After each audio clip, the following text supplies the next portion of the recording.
Welcome everybody, thanks for stopping in on my channel.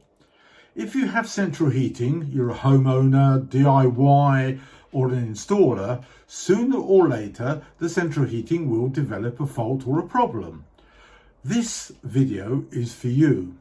So in conjunction with my yellow book, where everything is laid out in a nice easy to follow method, this is on page 28, all the most popular faults that could occur.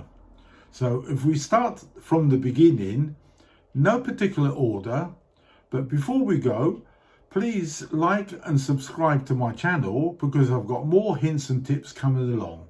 So whether you're a homeowner, DIY or an installer, hopefully my videos will help you. Let's begin. Sooner or later, you're going to run your hand across the top of a radiator and you feel, oh, that's a bit something.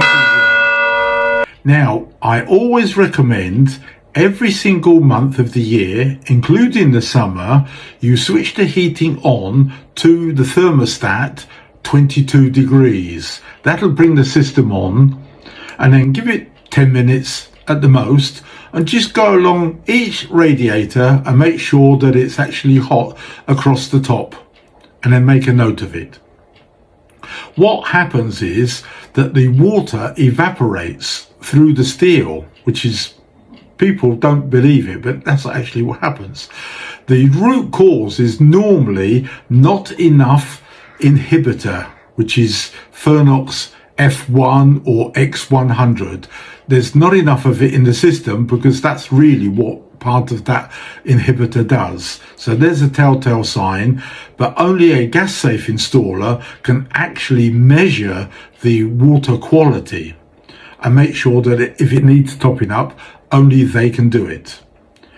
If you look at this video, this is all about balancing the system without the use of spanners. So almost anyone can do this. You don't have to call an engineer to do this. It's just a spanner job and a little bit of writing down. It's a very easy to follow problem to solve. So cold radiators across the top is air.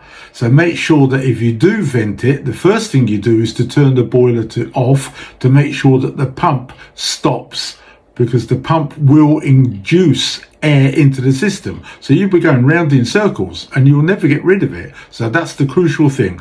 Turn the boiler off, turn the pump off, make sure that stops, and then go to that radiator with a small amount of tissue, kitchen roll or loo paper, a radiator key, and just gently open the key and you'll hear air coming out and then bubbles. So as soon as you hear and see a bubble, gently turn that pin off and that radiator is filled. If it's a sealed system, go back to the boiler and make sure the pressure has gone back to 1 bar. No higher, no lower. Every gas installer should have this CO2 chart to show how the boiler is doing, how good or bad, efficient or inefficient it is. We have a very good special offer where both books are available for just £40, includes postage. There's no VAT, and we send it first class signed for. It's available only to UK postcodes.